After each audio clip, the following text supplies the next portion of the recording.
Yo, I'm shaking. It's your boy, man. Back again, you heard, man. Been away for a second, you heard.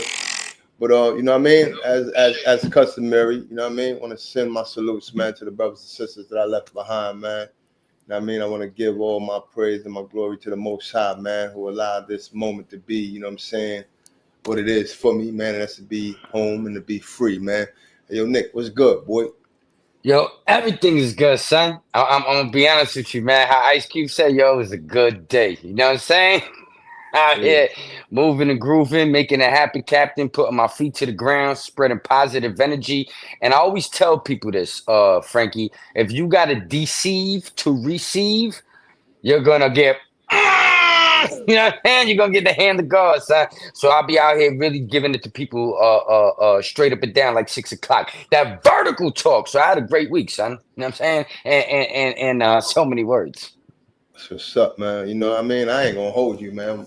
I mean, it was beautiful. Don't get it twisted, man. I'm alive, man. I'm a free, man. You know what I mean? However, man, I came out with this virus, so I definitely been up under the weather, a little something, you dig? So, you Mm. know, for those, you know what I'm saying, for the people's, man, for my, you know, my YouTubers and everybody that's been looking, you know what I mean, looking for the content, man. I mean, I appreciate, you know, you sticking with the kid, man. You heard, for those that knew, you know what I'm saying, I was under the weather and sent me their prayers and their blessings, man. To you, I salute, man, and thank you, man. You know, but now we, you know, we in here. We in here like last year's swimwear, you know what I mean, and get ready to get to this content. Hopefully, man, that, you know what I mean, we can vibe, you know what I mean? Me, you know, Uncle Nick, everybody that's, you know what I mean, about to pull up. You heard? G'd up Quinn. Salutes, man. Salute. Yeah. I see we got Dokimos, something like that in the chat. Shout out to everybody. Absolutely, man. Absolutely. Uh, yeah. The Jwat Quinn. Yeah. G'd Shout up out to you, Quinn. part. That's the boy G'd G'd up up Quinn. Quinn. Oh, okay. Yeah, Pardon me. Brooklyn alumni, you know. You know, I know. Pokemos, man. You know what I mean? Yeah, Like we I ain't know how say, to break that down. free Tyler Oh, Butler, man. You heard? But yeah, man. Salutes to the people in the chat, man. You know what I mean? Please hit the like button, man. You know what I mean? Share it. You know what I mean? Bring people with you. Let's get into it, man. Let's, you know what I mean? Let's make this thing happen. well, yeah. Because if they definitely hit the like and you know what I'm saying, it'll spread through the algorithm, and we get a little action. Jackson going on over here. You know what I'm saying? It ain't October, but we here to smash him out the park, son. You know what I mean? But yeah. So we got a topic tonight. I saw that was very controversial with the individual, the young man, RIP to him, Tyree Nichols. You Tyree know, Nichols, man. My yeah, yeah, condolences, yeah, man. Word. You know? yeah. I wasn't too familiar with the case. I'm gonna be honest with you, because I really be on my New York ish. You know what I'm saying, and like really staying on what's going on in the city. You know what I'm saying. As you know, I got a couple things going on behind the scenes, but so sometimes there's stories that fly over or under my radar. You know what I'm saying? I might touch on it, but keep it pushing. And you know, it ain't my city. I ain't really focused on it like that. And sometimes certain stories don't hit the national spotlight on a trifecta level, where I mean it hits all. You know what I'm saying? Different markets and demographics, and this is like a national story. You know what I'm saying? I think it was a national story to a degree, but how should I say, like a global story where it picks up like all around the world type of thing. You know what I'm saying? So I was Right. in and out of it, but you sent me something, and then I checked out some other stuff, and then we got together, and I said, "Yo, Frankie, I think we should talk on this." But what's your breakdown and what's your understanding of the situation before I get into my, you know what I'm saying, my one, two, my spiel? Man, you know, another unfortunate situation, you know, this one that much more unfortunate, you know, by my you know view of it, is because it was done by, you know, our own. You know what I mean? It was done by, you know, 3 or 4, if not more, you know, black officers. You know what I mean? Five to And be exact, I think.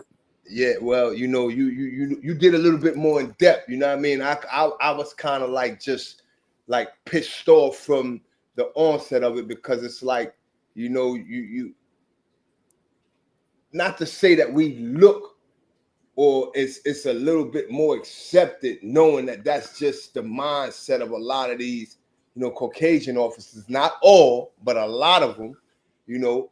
But you know, when it's your own, when it's individuals who, a lot of them, you know, and this is not an actual fact to say that they come from the same kind of environment that we come from, but more than less they do.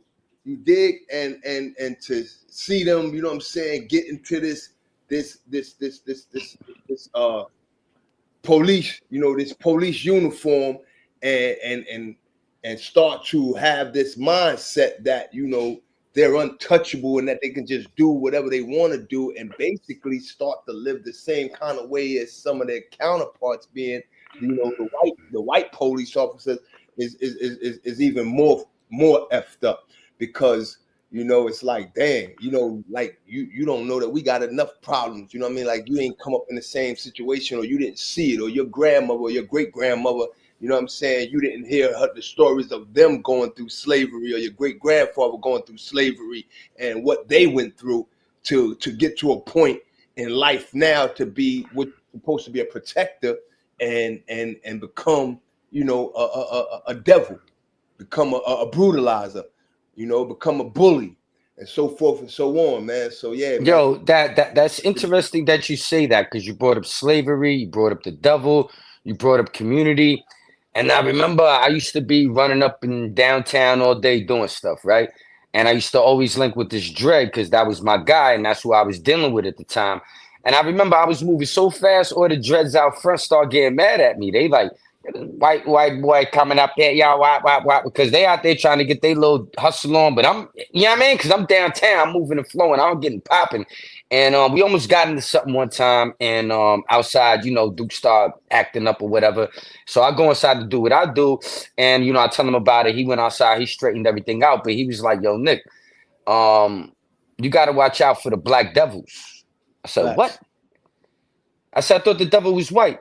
He said, "Yo, the devil takes every color, but the worst one is the one that looks like you, that would trick you the fastest like and the you. quickest." Absolutely. And I proceeded to ask him, "Well, then why you got these dudes around you?" He said, "Because you got to keep your eyes on your enemies, smile in their face, yo, be the friend upon the road, and then mash them out." So I said, "Damn, son, yo, Dex, yo, you ill with it."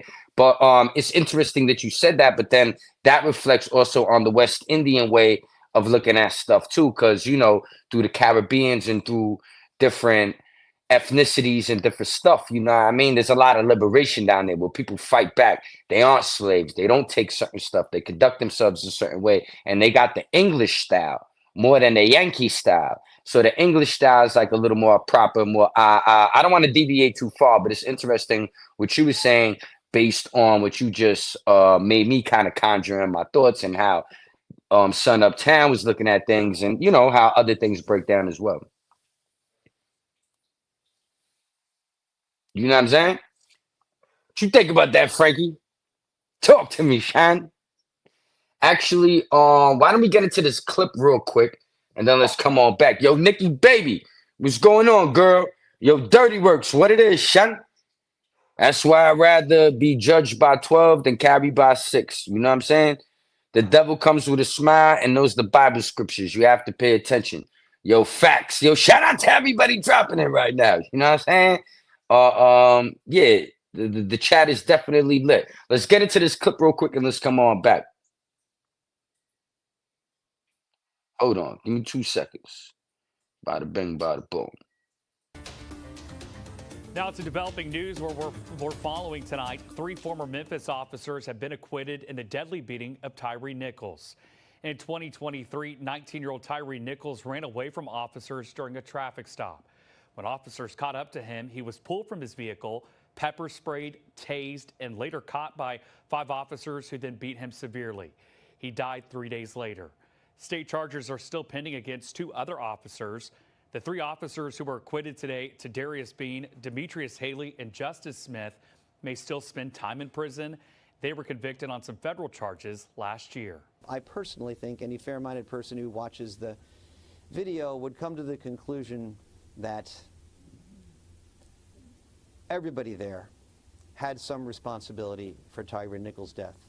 But as I said, the jury took a different view. Yo, Frankie, how you feeling about that, son?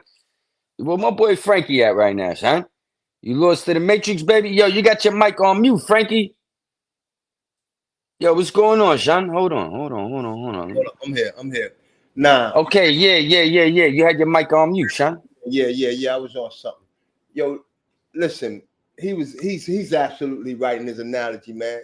Every last one of them, is culpable to some degree, man. And it saddens me, as I know it saddens others, especially, the family and loved ones of TYRE Nichols, because, there's no way, after seeing what we seen on video of what these individuals did to Mr. TYRE Nichols, that they should be walking, that they should be, sentenced to, they should be sentenced to nothing less than murder. And when I say murder, profoundly, because what they did to that young. Hold on, Frankie. Do you mean like in the metaphorical way, like a very hard like downfall where you feel like basically your life is lost now? I think that's more so what you mean, yeah? Not a question. Yeah. Just to clarify for the people, you know what I'm saying? We're not making no threats and no nothing like that. Like more of a a metaphor in a certain way. Got you. In the sense of how justice should be rendered by the judicial system. You did? Yeah. Like, yeah, man, like your family should feel that same blow that family felt when they lost their loved one, knowing that they losing you to the system now. There should be an equal pain there, is what you're saying. An eye for an eye, a tooth for a tooth to a slight degree. Or maybe to a major degree. To a degree of what the judicial system and what society says we as a society live by. If I do a crime, if I commit a crime, there are ramifications behind what I do. You dig? So if depending upon the crime in which I commit, I, as an individual, know and understand that I should be looking for the criteria of what that crime carries to be meted out to me. So if I kill a person, then I should be knowing, or I should know, or should understand along the way of going through the judicial system that more than likely I'm going to be sentenced.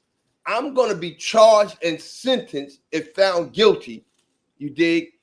And so check this out. I see what you're saying. If that was Nick, Frankie, XYZ, whoop-de-whoop, and we just ran up on son, beat this dude up. We not no cops, we not no nothing.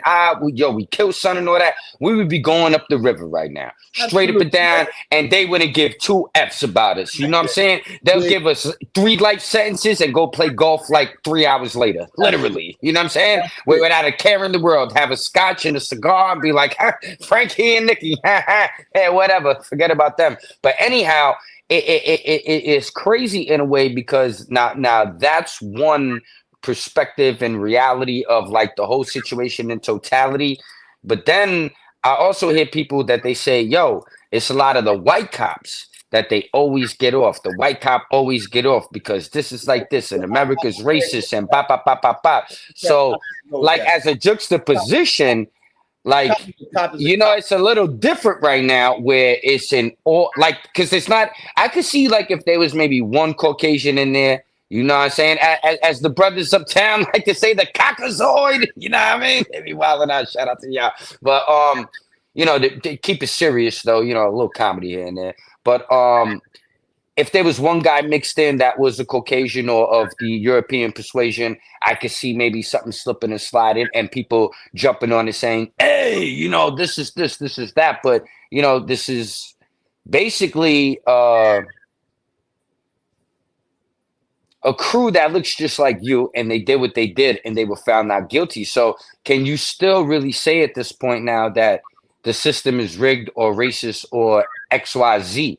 Or is it that the police have a certain real quick, bro? Let me not ask you too many questions at one time. Yeah, answer that, then I'll get to the next question. Hey, yo, bro, listen, check this out, man. It's always been, that code of blue. You dig? That code of blue, whereas you dig they, you know, and what's crazy about that is that I don't get this with, you know what I'm saying, the people like these so-called thugs. I'm gonna say the so-called thugs because I never considered myself, I never walked like a so-called. I was all the way into what the fuck it is that I was in the streets, along with others that were like me, that are cut from the same cloth. And when I say that is to say this, man. We knew what our morals were. We knew that what we stood for. We knew that we wasn't doing no ratting. We knew that we was gonna do whatever we needed to do. When we went to prison, we was gonna hold up our end of the bargain all the way to the end until we was released or until whatever. So made men. This code of silence that they have, these same individuals that will look at a younger brother, regardless of what class or color or creed they is, they'll want us to snitch on one another and tell and tell and tell. However, they hold their code of silence to their chest.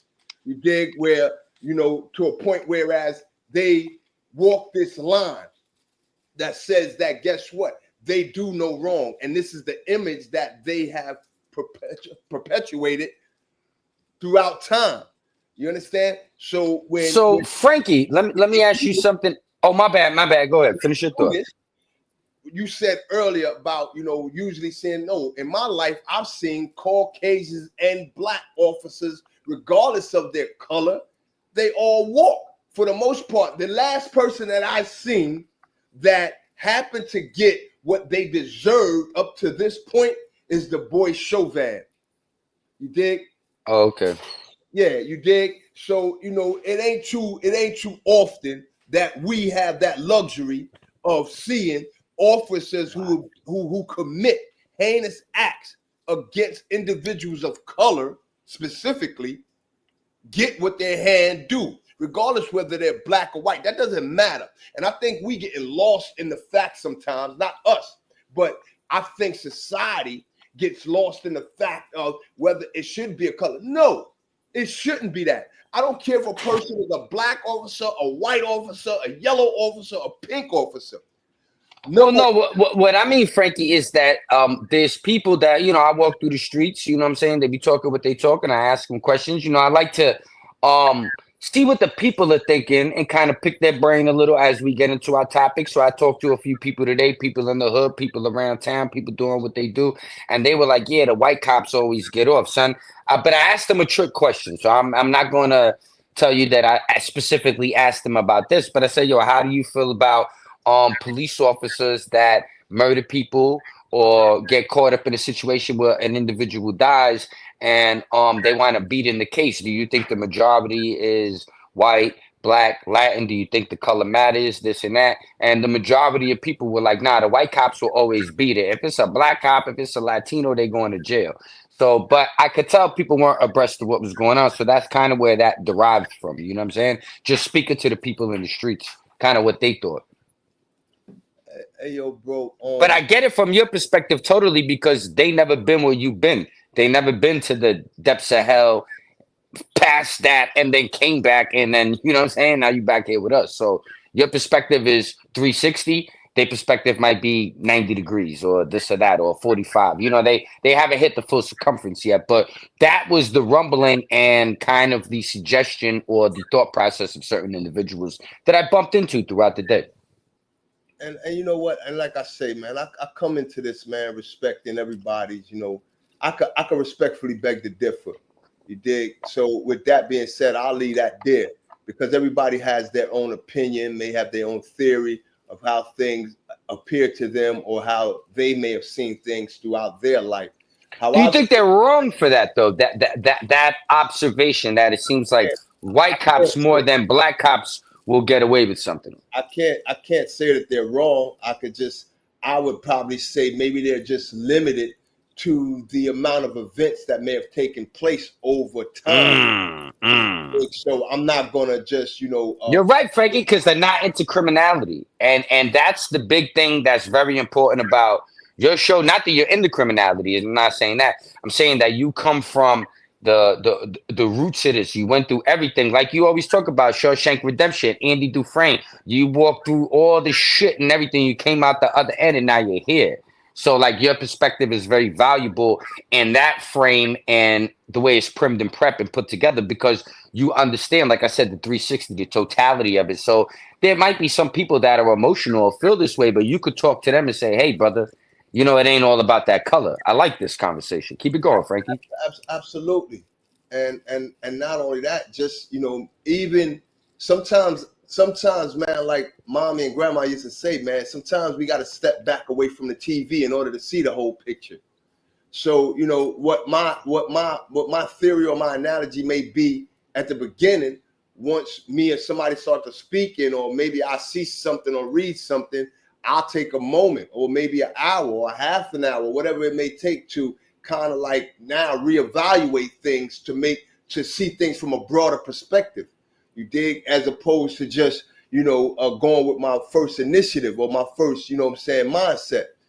Yo, bro, man, we live in a world where there's a lot of individuals that don't even take that time, or take the time that they have to even reconsider something that may potentially may give them a better outlook or better understanding. Well, I have to say, Frankie, you're highly intelligent. I learned words from you. The culmination, the this, the that, the do, the do. God bless you, man.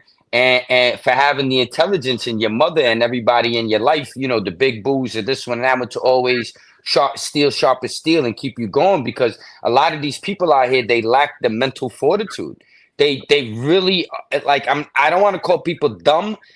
I just think they don't exercise their brains. So they don't really have that capacity to even look at things even in that direction or trajectory. You know what I'm saying? Their perspective is very limited. Motherfuckers are shallow like a puddle. Pardon my French. I speak Italian. Pick it up, Frankie.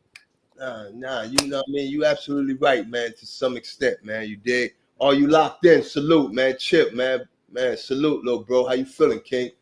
Yo, bro, listen, man. Again, man, to get back to where we were with this situation, man. TYRE Nichols, man, death, along with so many others, man. It was a very unfortunate incident that could have been prevented if the individuals that have been hired and taken an oath to protect and serve would have just taken the initiative to think, to have restraint, to be professionals as they, you know, took an oath to be. If this was done by black and white alike, black, white, brown alike, we wouldn't have the kind of senseless murders we have on civilians that we have.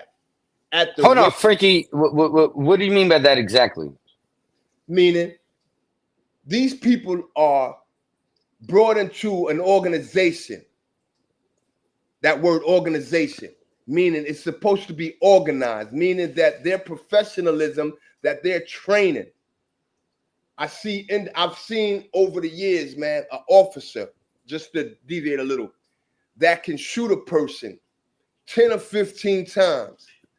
And in their what we call what's the word, man? Deposition? No, not the deposition, but when you get in charge, your interrogation statement? Your indictment. Oh, your indictment. Okay. Your indictments or your charge, you'll never hear, well, this officer overkilled. He shot the man 15 times. Well, I think the word would be excessive force. Excessive force, overkill, tomato. No. What I'm saying is that I've heard officers in the past get charged with excessive force. What I'm saying is, okay, yeah. But, the wording is the same. It's just different. You dig? The definition is the same. Excessive or overkill. You just went overboard. If I was excessive, I went over. You dig? If you sat here and you kicked the man and you stomped the man and you beat a man with a baton, if you Rodney King the man like they did TYRE Nichols, it's overkill. At any time, especially, here we go. Let's go back to the mentality that they like to use on 2 or more brothers or sisters in the street when they label them gangs. Here it is. You got 3 or more officers, 2 or more officers. And not one time will you ever hear them say these gang of officers killed this person. But let it be a person from Lincoln and Troy or St. John's and Utica or 183rd or the Lower East Side, you dig, black or brown, that may jump on a person, automatically it was a gang of individuals, because they want to make that, they want to stick that title to them to enhance the charges and the public's view of these individuals, so that now they can give these draconian sentences to, these large sentences to. Well, why not use that same tactic? So Frankie, let me ask you something. Do you know these cops? They're young guys. Nobody was even 40 years old. I think they were between like 27 and like mid 30s, right? Do you think maybe they was on RNT? And, you know, they be watching all these little videos and seeing all these little things and how the world is. And, you know, they felt like this is how they're going to be rolling and moving in the streets, because they keeping it real and they in the hood and they holding it down. And the actual projection of what's going on in the urban community kind of maybe influenced these cops to be overzealous. Is that a possibility? We can, without a question. That's a because we were talking about the gang aspect of things, how they'll label people a gang and they won't, but the behavior seems quite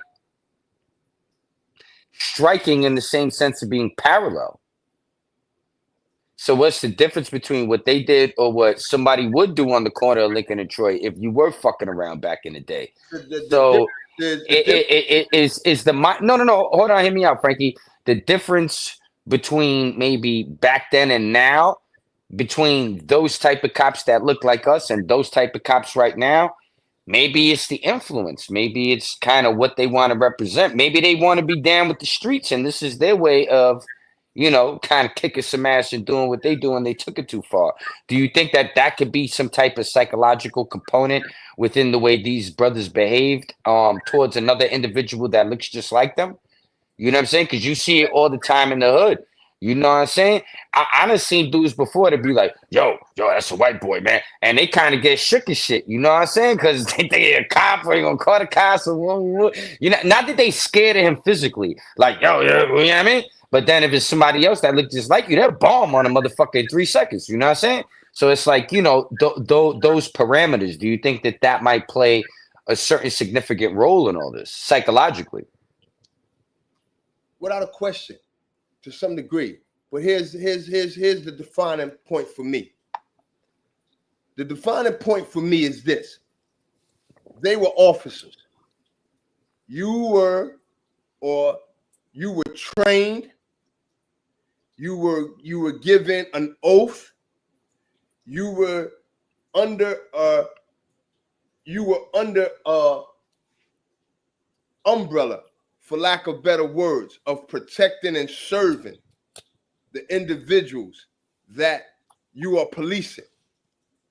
So with that being said, in and of itself, you dig? No, that's very important what you said, the oath, because I remember you're held at a higher standard. Yeah, when you put that hand on the Bible, it hits different. Okay, then. So if your hidden agenda, or if internally, or now let's go even further, if there's some psychological issues that you may have going on within you, that's something that it's a disposition. Academy should be catching. You dig? And if they're not catching it, then that's their problem. That when situations like this happen, they should be held accountable when it comes to the civil liability of the police department and those who hired these individuals. But Well, you know, they say when there's smoke, there's fire, Frankie. So 4 out of the 5 individuals, if I'm not mistaken, you know what I'm saying? Strike it from the record if I am. You know what I'm saying? I know Nikki Baby's real good with doing research, but I think 4 out of the 5, shout out to everybody in the chat, Chip Low, are you locked in? Dirty Works, everybody commenting. But I think 4 out of the 5 officers actually had disciplinary, either one or several disciplinary, what do they call, reports on their jacket. Yeah.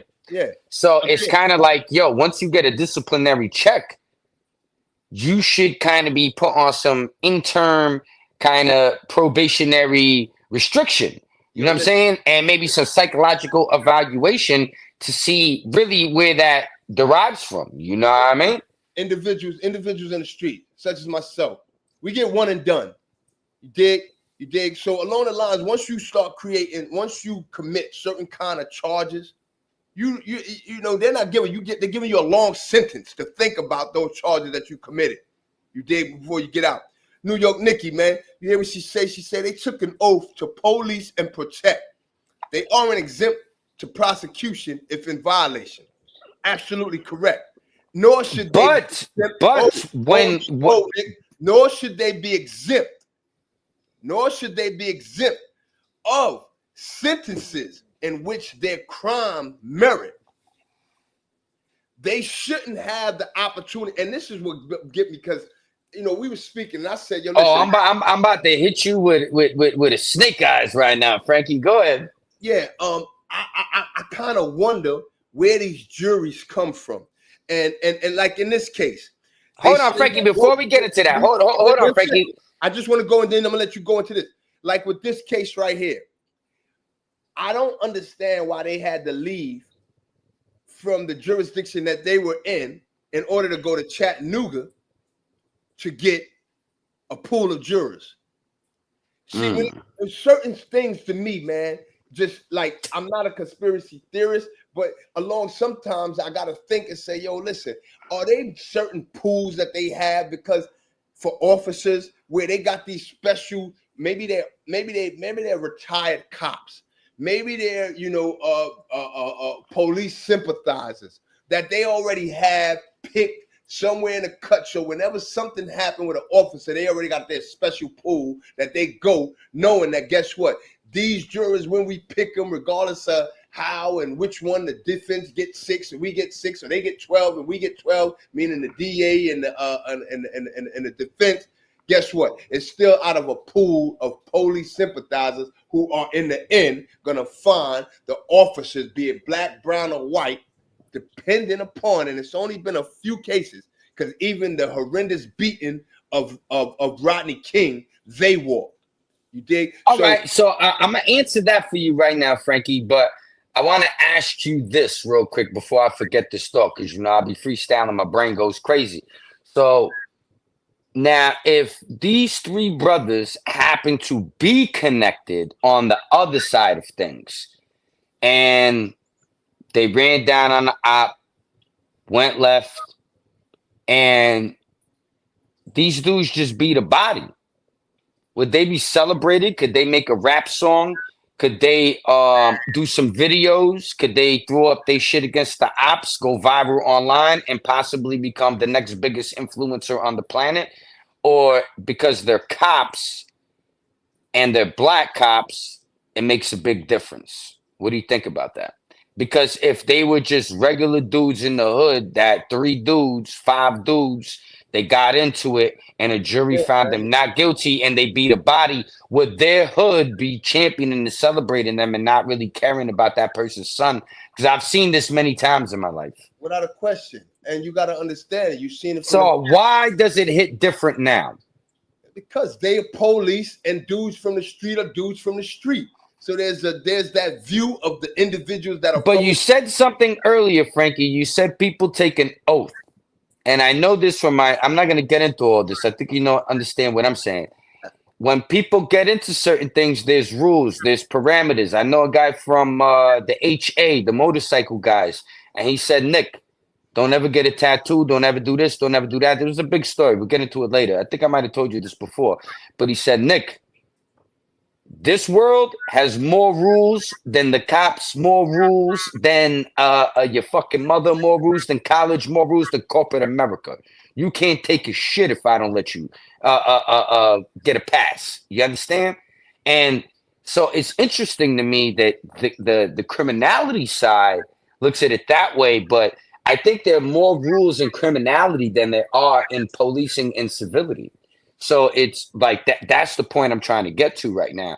If this was the other side of things, the people that take this oath, you said it earlier in the show when you were out here, you were very into what you were doing and you were totally committed 3000%. You understand? So would it be looked upon different and would it be celebrated and championed? And if that's the case, could that be the problem within this case in a nutshell? It would be if there was a how you said a fair platform, so to speak. If I Platform could in what sense? What do you mean? sense that if I could do to you, you did right. Okay, let me get a perfect joint. Just recently, you had a dude named by the name of Robert Hinton. I want to say he's out of Detroit. Maybe somewhere else. Don't quote me on it. But what happened was the police killed his son. And I think the next day he wound up jumping in the car and mowing down an officer. Okay. I watched a couple reels, and you got a grandstand of officers in the courtroom and their intimidation stance, and the brother holding his head high and he walking like, you killed my son. One of y'all killed my child, so guess what? It wasn't no justice. I felt you killed one of mine, eye for eye. He went and he mowed down a police officer. You dig? An innocent person or one of the officers that had something to do with his son? No, hold on. Was the person involved in his son's killing?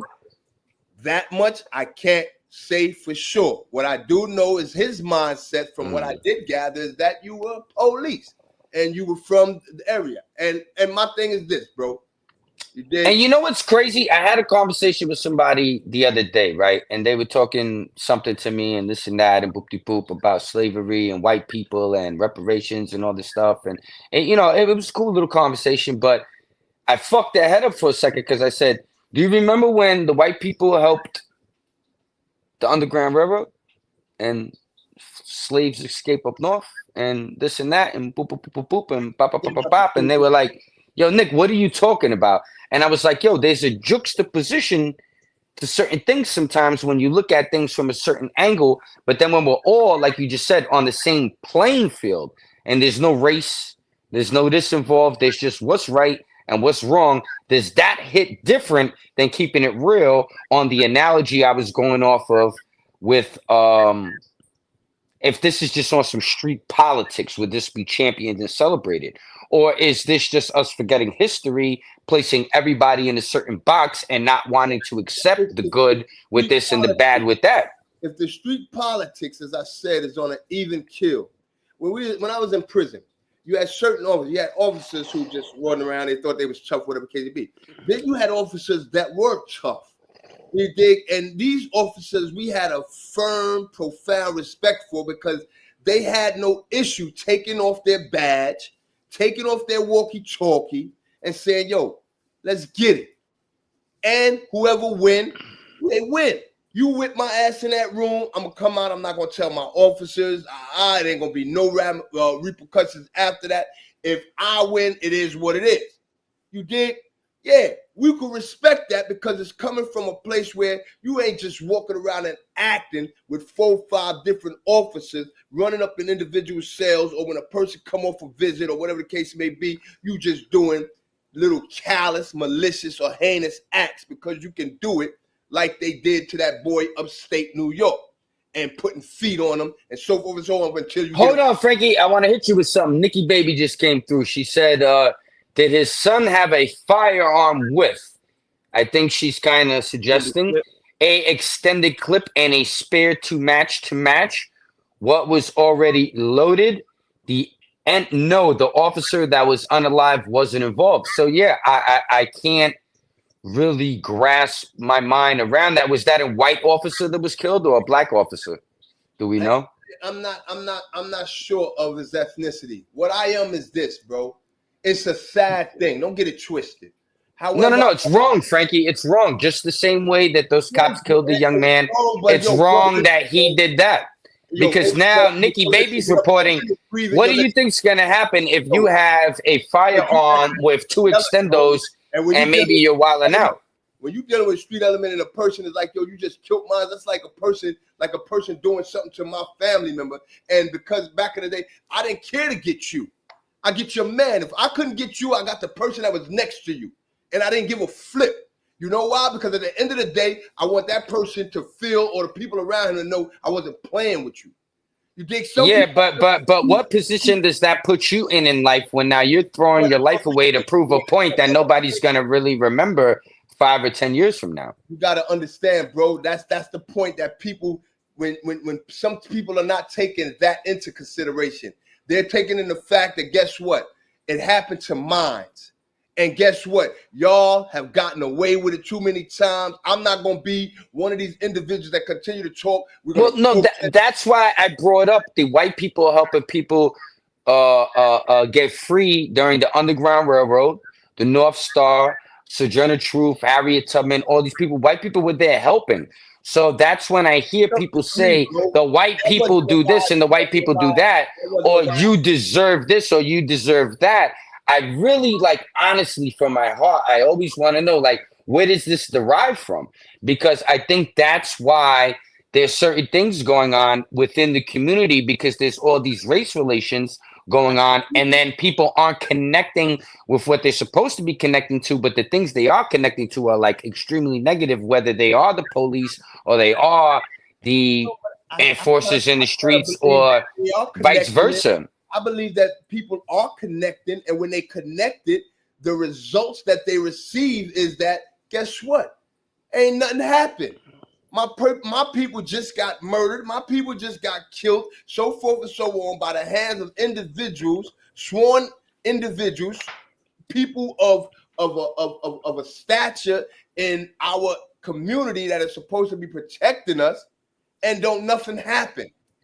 Well, I see Chip just said something, and Chip just said, well, the difference is the child got murdered, this and that. But Nikki Baby just said, hey, did the son have a firearm? Did he have extended clips, multiple extended clips with him? What was he doing? How did this all unravel? And if you're packing that much fucking ammo, evidently you're not going to sell Girl Scout cookies. So what were you up to, and why did you even need to have all that with you? You know what I'm saying? But no, what I'm saying is that if the situation got escalated and they found all that stuff on him, and this is justified, how does that father justify killing somebody that had nothing to do with this? And at the end of the day, you got to know, if you're out here wilding out in the streets with hammers and guns with the cops, and you're not behaving, they're going to buck you fucking down. I hear you. I mean, 1 and 1 is 2, man. We can't make this shit 5. Are you locked in, Nick? It derived from them violating our family members in front of us with no repercussion. The family member wasn't violated. Nikki Baby just said, let's slow it down for a second. Let's accept the facts and not the emotions. Nikki Baby said he had a firearm. He had multiple joints on him, and he wound up getting killed in the process. So we don't really know what happened, but let's take Nikki Baby word for what it is, and it might have been justified, but you can't justify killing somebody that had nothing to do with anything. Would you just go wait? No, I hear what you're saying. You're like, oh, we're gonna get somebody next to you, this and that, but that person has to be affiliated with the situation. This person is nothing. Was this a traffic cop? Was this a ROTC cop? Was this a cop that is like First Infantry? Like what type of cop was this? Was this a detective? Was this a DT? Was this a cop in training? There was a rookie who never did anything. Like, you know what I'm saying? Like, that was foul. TYRE Nichols, Eric Gardner, what's his name? Abba Lawima. They were all innocent individuals. They were innocent individuals that the police officers prior to them running down on him and doing the. But hold on, Frankie. We don't know the specifics of these cases that we're jumping into. Let's stay focused right now. Let me put this clip on for you because I got to use the restroom real quick. And let's come on back because I don't want us to start getting diluted within the chat too much.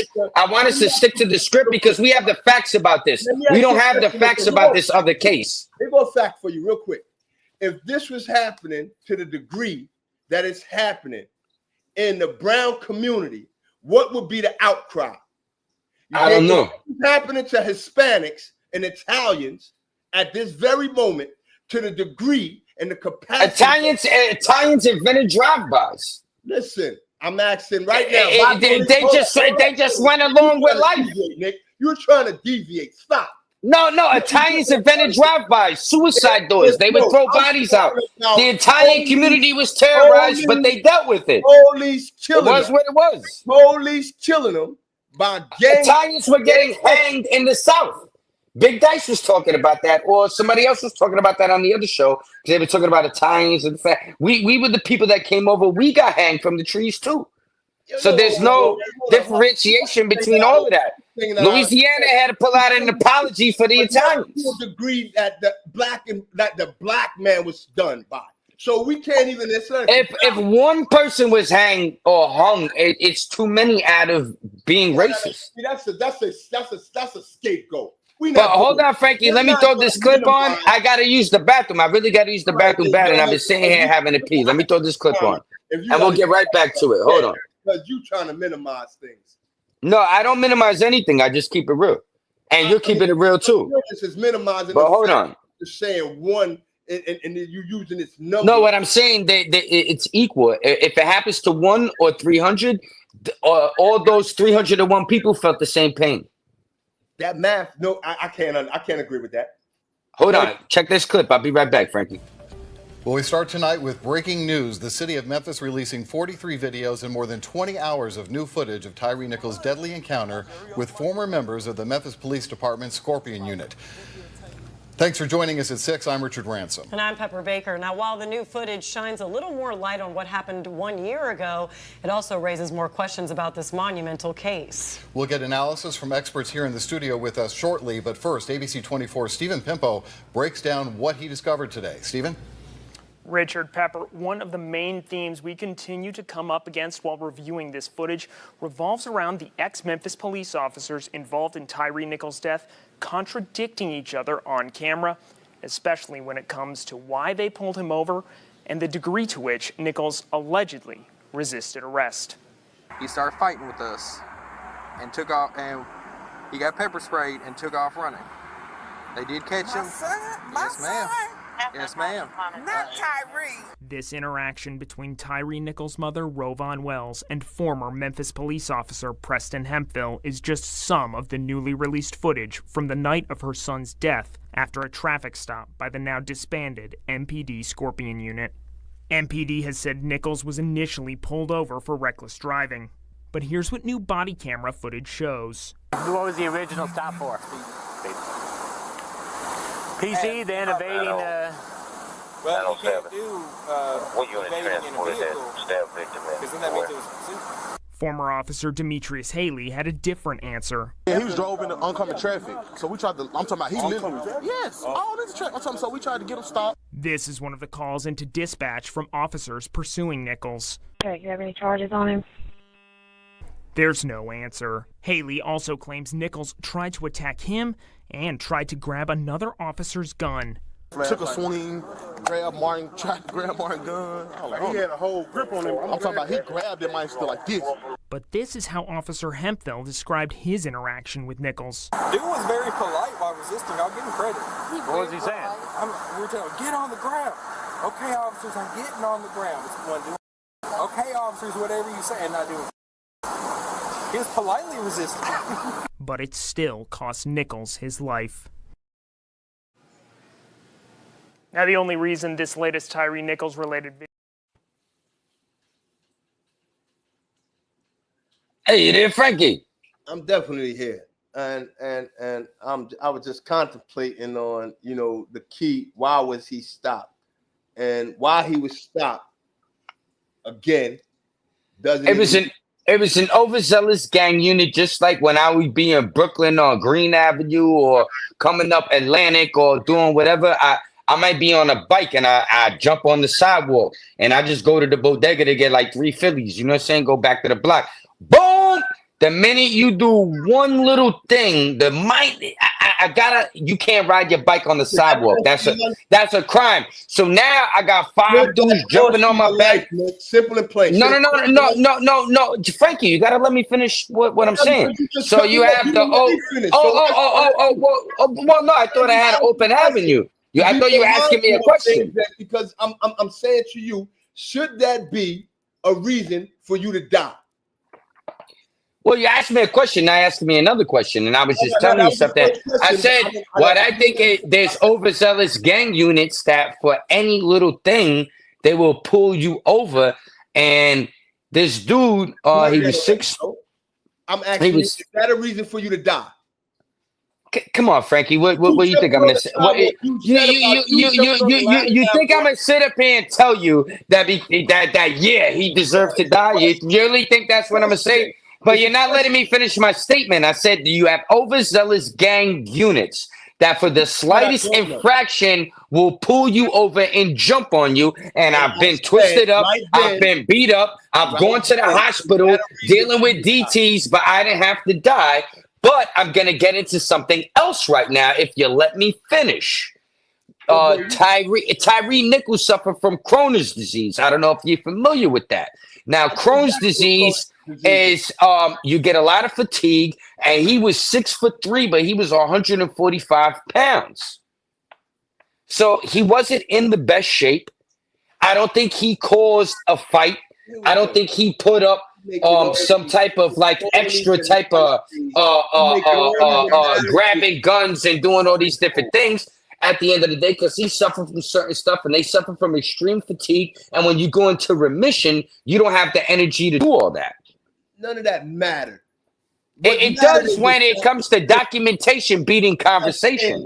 Bro, what I'm saying is that if these flipping fucking police would have been professional in their actions and their duties as officers, would have done exactly what the charge or the crime enlisted for them to do, which is to write him a ticket, stop him, ask him for his ID, his driver's license, his registration, so forth and so on.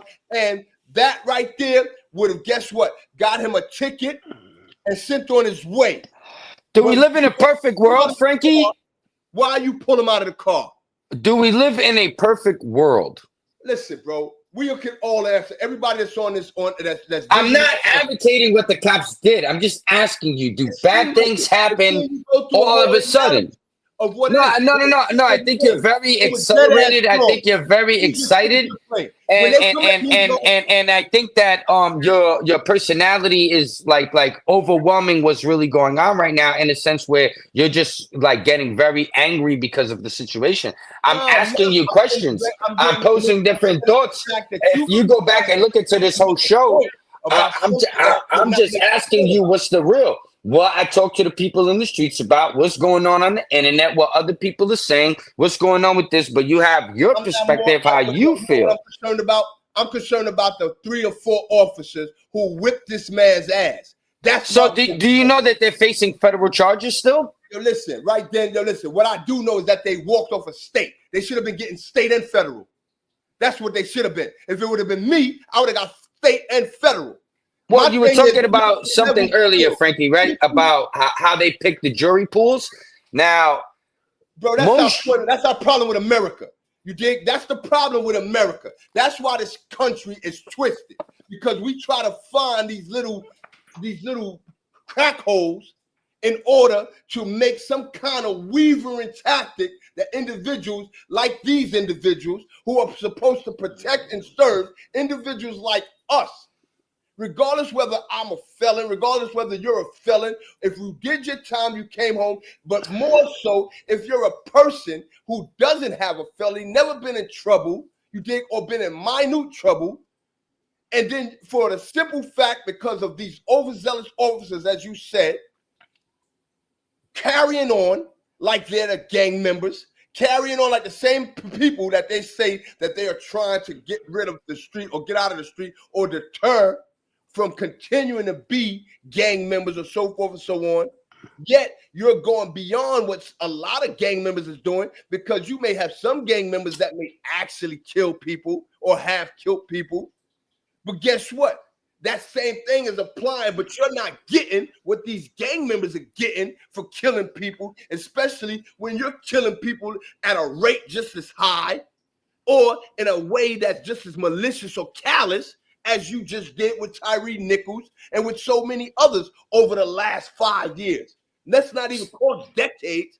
So when we're looking at it from this perspective, this is what frustrates me, because there's So it doesn't frustrate you when Young Thug beats his trial and people died?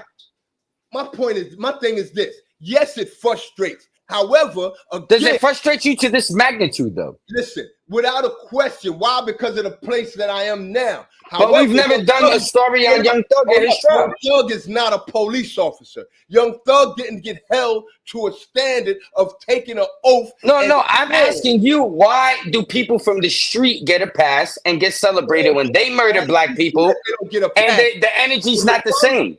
The majority, like, everybody's mad at these cops right now. Why they not mad at Young Thug, all these guys? If Little Dirk beats his murder case, are people gonna celebrate him and be happy for him? That's like, or are people gonna chastise him? That's like them saying because black men are being killed and everybody should be held accountable. No. That's really what it boils down to, in my opinion. I don't care if you're a cop. I don't care if you're a civilian. If you do bad to anybody, you should be held accountable.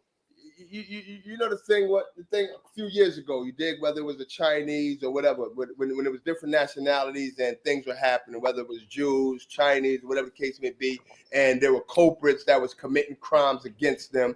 Guess what? Big outcry because guess what? It was a certain denomination of individuals that were being affected in a negative way and in a harmful way by another, another group of individuals. You dig? No different. It's different only in the sense that, guess what? When you're dealing with I believe that was going on between the Chinese and the hood, right?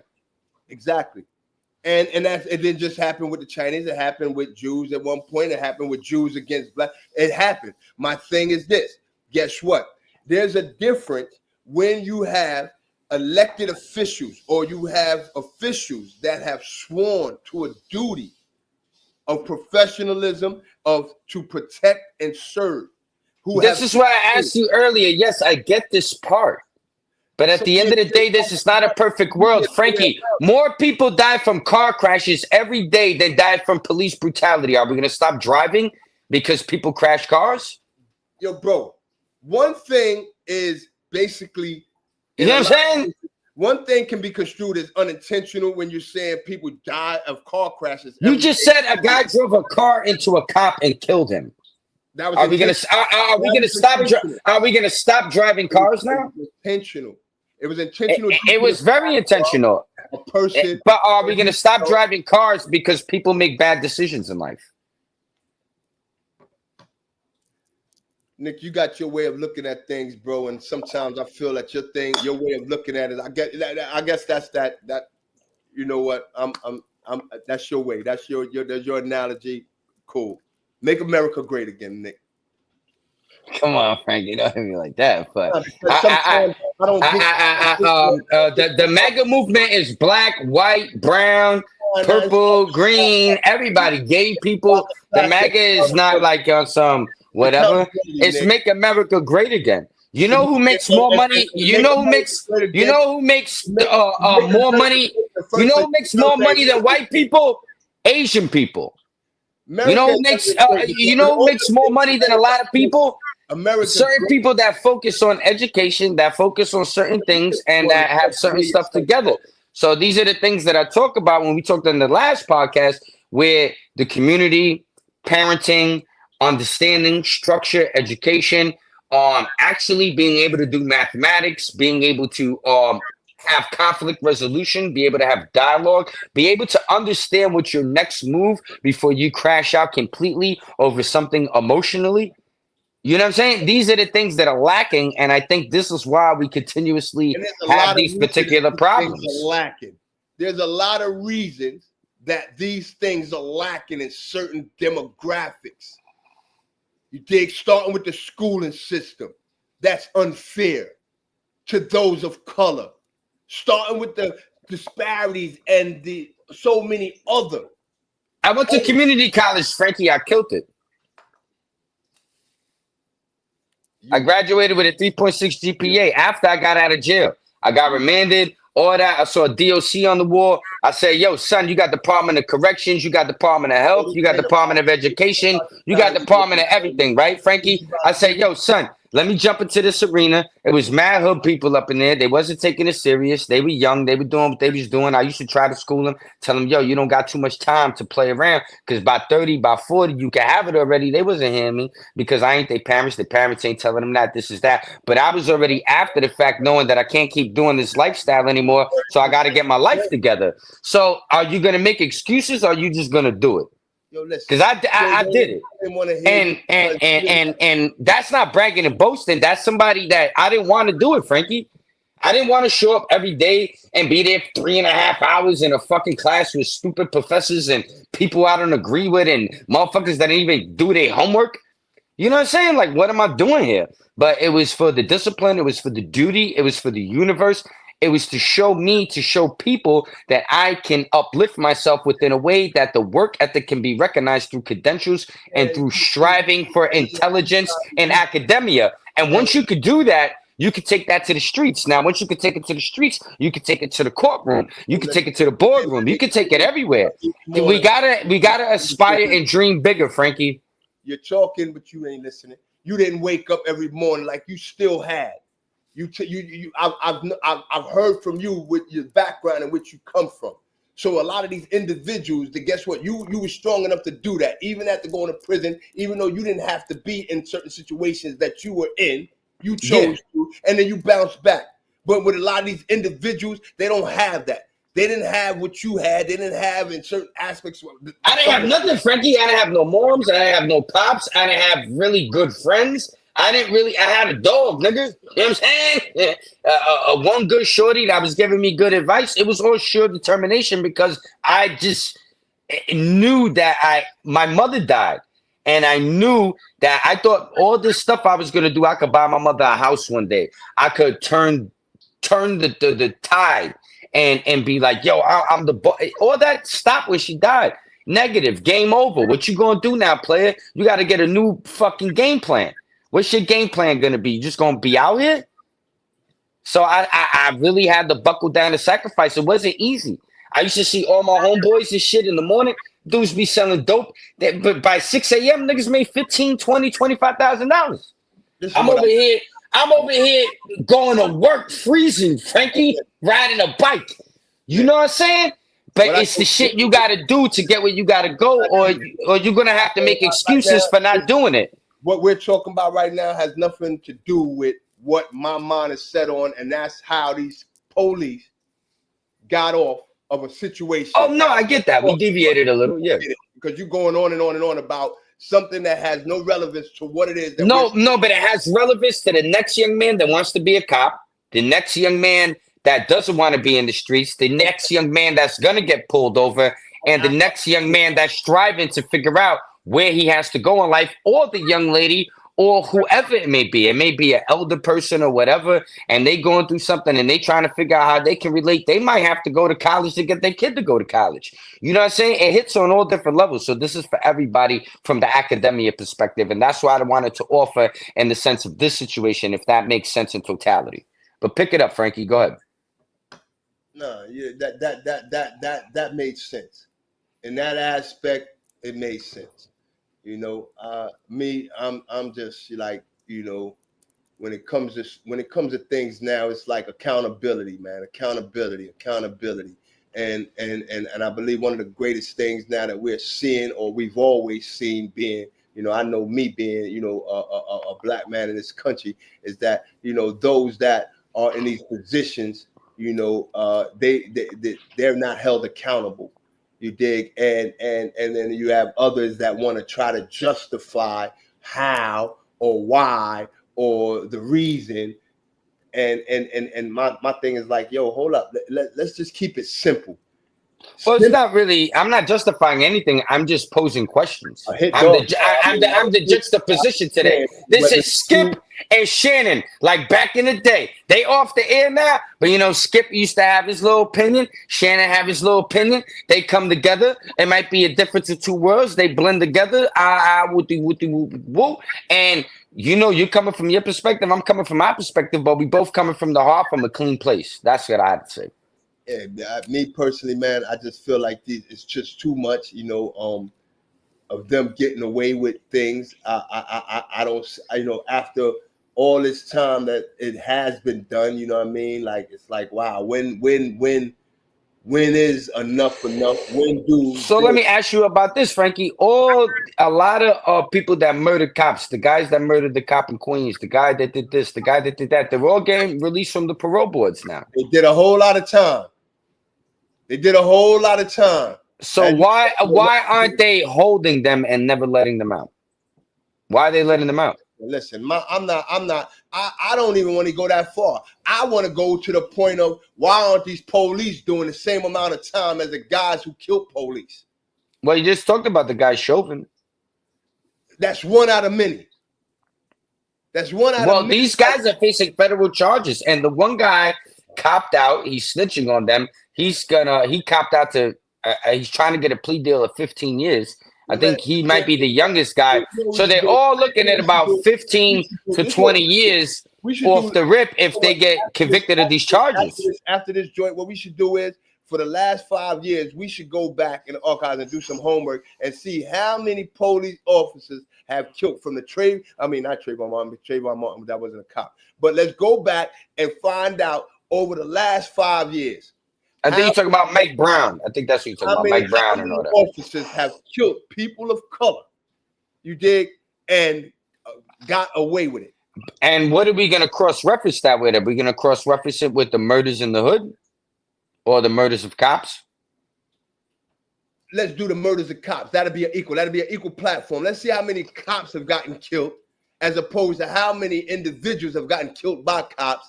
And Frankie, if we do that, does that really make people feel better? Does that make people feel like there's justice?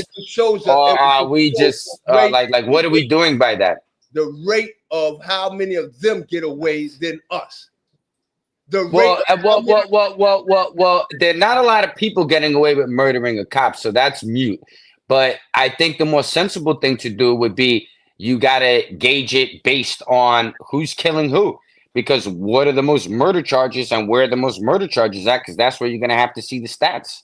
You know what I'm saying? Like nobody's murdering a cop and getting away with it. So that's you're gonna have. But no, what I'm saying is you're gonna have slim pickings there. So it's gonna be a one-sided thing. It's not gonna be a really good litmus test. So you're gonna have to gauge it in a different way. Answer my question. It's slim pickings.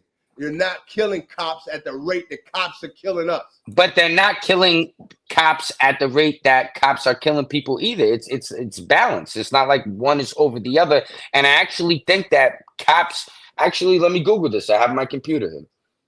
Why not? It's the Google world, Frankie. Are more cops killed than... Now, what's the juxtaposition, Frankie? Cops versus who? Cops killing us, black or brown, as opposed to us killing them and getting away with it. More cops killed by civilians. That's what it is. Yeah, you right. You right. Civilians than cops killing civilians. What happened? Unalive. This story is crazy. Oh yeah, this whole thing is like, I'm telling you, it's really mind-boggling. But there's another part where I think that they might be scapegoating these state charges, so the police department doesn't have that hanging on their head. It can be a federal case. They can go to the feds. The state ain't got to deal with it, and the state can kind of wash their hands, keep it clean, get some new police reform going on, and kind of just like turn a blind eye and turn the corner. That's more so what makes sense to me about this whole thing. I mean, yo, listen, man. Yo, Frankie, you got dirty laundry right now. You send it to the China lady in the fucking laundromat. And you know what I'm saying? And whoever got to pick it up after that, that's what they got to do. But it's out of your hands. You heard me? And the laundry's getting clean, and whoever picks it up is done. That's kind of how I look at it. And maybe that's the way that a lot of us, you know what I mean, for years, man, years and years, and why these things keep going on and keep happening, man, is that, you know, like people say, you know, it gets to a point that, you know, everybody, people, they show use in to just march. Let's just march. You know what I mean? Let's just talk about it, but ain't no action about it. Like, you know what I mean? When at the point where, and this is not to grow out violence, but you know, even the Bible say, you dig what I'm saying? You know, when it's an eye for eye kind of mentality, you'll realize that the ration of those type of incidences will begin to curb themselves, because they know that the accountability for those actions can possibly be somebody doing that same thing to them. It's like, you know. Well, did Jesus have to walk up in the temple and start smacking people around, and they were selling doves, they're doing whoring, they were gambling, they were doing everything. So even though they knew they were supposed to be doing better, there had to be show and force to make sure that they did better, because they weren't just doing better. You know what I'm saying? I'm glad you said that. So it gets to my point. You think that these individuals, whether they're overzealous, or let's just say that some of them, it may be an unconscious thought. They with three other motherfuckers that they just can't be the one to say, yo, y'all stop, man. That's enough. They sit there and they let it go on until, unfortunately, a person is unalived. You dig? Like, yeah, at the end of the day, regardless of what, you're still, if you and I are in the midst of two other individuals who are kicking, and maybe we might have got one kick in, maybe we didn't get no kick in, but we didn't even have the mindset to say, yo, that's enough. And that person gets unalived, we're getting charged with murder, just like them other three individuals. But Frankie, I have to ask you this now. Most cops out of society gang banging, selling drugs, shooting people, carrying guns, breaking into houses, doing home invasions, tying people up, kidnapping people. Most cops aren't doing. No. Hear me out. Most cops aren't doing this. They do their job and they go home. So it's pretty simple, Simon rhyming, that they wouldn't be getting killed like that. So it's like, if these cops were civilians, they wouldn't be encountering these people to even deal with them. So there's a lot of people that are living a lifestyle out here that is going to lead to death, because all the real dudes, they always say, yo, this life leads to death or prison or both. That's what they say. So who's bringing the death? Who's bringing the prison? It's the police. So if you're out here living a certain way, Nick, like what do you think you're gonna get?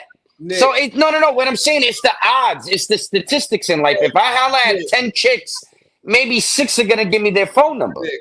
So if I'm out here doing 85 licks a day, a month, whatever, there's a lot of gangster people out here. How long do you think you're gonna live on this planet? Come on, man. Eventually, yeah. Criminality is off the hook, man. Let's keep it real.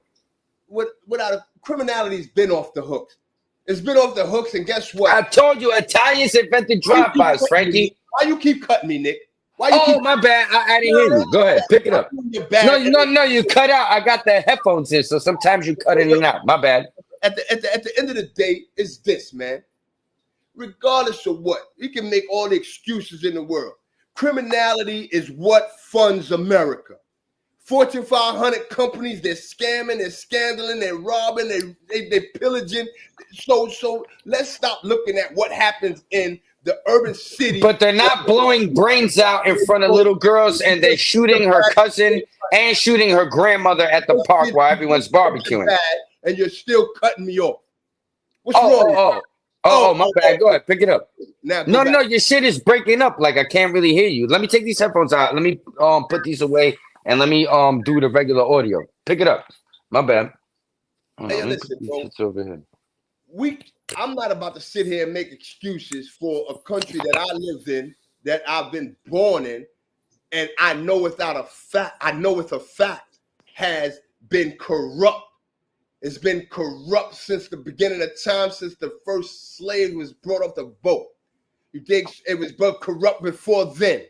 You dig? It was corrupt when we were in other countries, be it Africa, be it England. That's what America is. So let's not look down at the little guy and count the criminal aspects or mindset of the little guys that are under the regime of the big guys that's doing the bigger criminal things. You know, mass murderers, Frankie, mass murderers. You dig? Mass murders, killing villages. You know, pillaging countries. You know, and so Frankie, America's the youngest country on the planet. We didn't invent any of this stuff. And probably has the most bloodshed of any other country. I doubt it highly. Our civilization, it doesn't even go back thousands of years. What I'm saying is that in the small amount of time that America has been what it is, the amount of bloodshed that is on its hand is great, bro. It's great. And Genghis Khan and all these guys, you can go through the history, the Moors, I'm kind of versed in this stuff. I'm not saying that you're not right. What even King Leopold, when he went to Africa and he slaughtered everybody, there's been genocides going on forever. America's never done anything like that. Yeah, bro, listen. King Leopold went and destroyed and massacred millions of people in Africa. America's never done anything like that. Leopold was, okay, I am versed as well, homie. We're not going to make it into a history class right here now because that's not what we're on. We can do this at another time. Get me? All right, Frankie. What I'm saying is criminality is criminality is criminality. You can't take one part of criminal aspect from and say that the little guy, because we're the little guys. We're the little guys. And a lot of us come up in squalor. So everything that we've done in life is out of a survival skill, sort of like what we get, that adage that we get from the uppers, that guess what? Did the same thing. This country was built on crime. Period. So with that being said, if you basing the fact on that alone, we're saying that guess what? Who hasn't been in some form of fashion a part of a criminal mindset or dilemma in some aspect? But we're talking about murdering people. That's what this whole thing is about. People getting murdered, not really criminality or people in the streets. It's not murder a criminal act? Yeah. Okay then, so it's criminality. Yeah, but you're making it sound like America, America's just responsible for murder. Like, we don't just murder people, we do humanitarian aid, we do a lot of things, Frankie. You try to fit the word, you try to deflect and deviate at certain points in time. No, I just want to understand you clearly. Nick, one thing you're not stupid at is comprehension. You understand what I'm saying.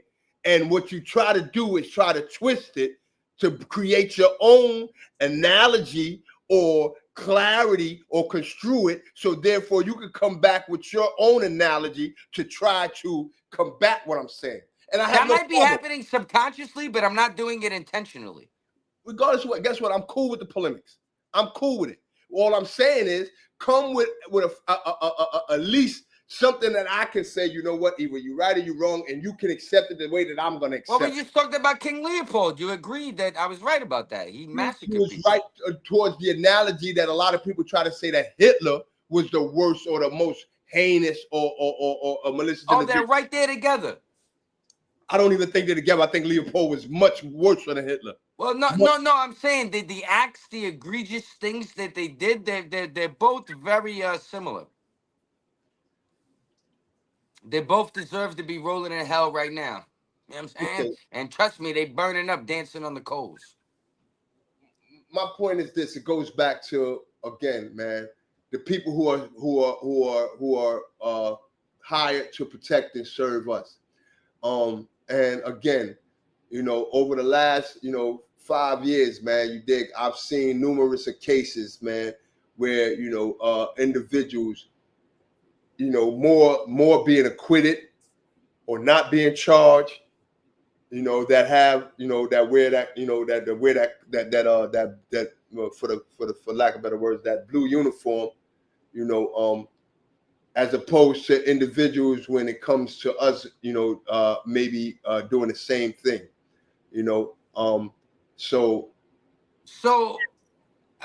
Oh, my bad. Go ahead, pick it up. It doesn't sit with me, how these individuals, and regardless of whether, they beat the state in order to go to the feds or for the feds to pick up the charge, when it comes to a situation like that, they should have been charged, state and fed, that's how we're getting charged as, the lower class, the lower people of society, so to speak, that doesn't wear a badge or a uniform or of some nature.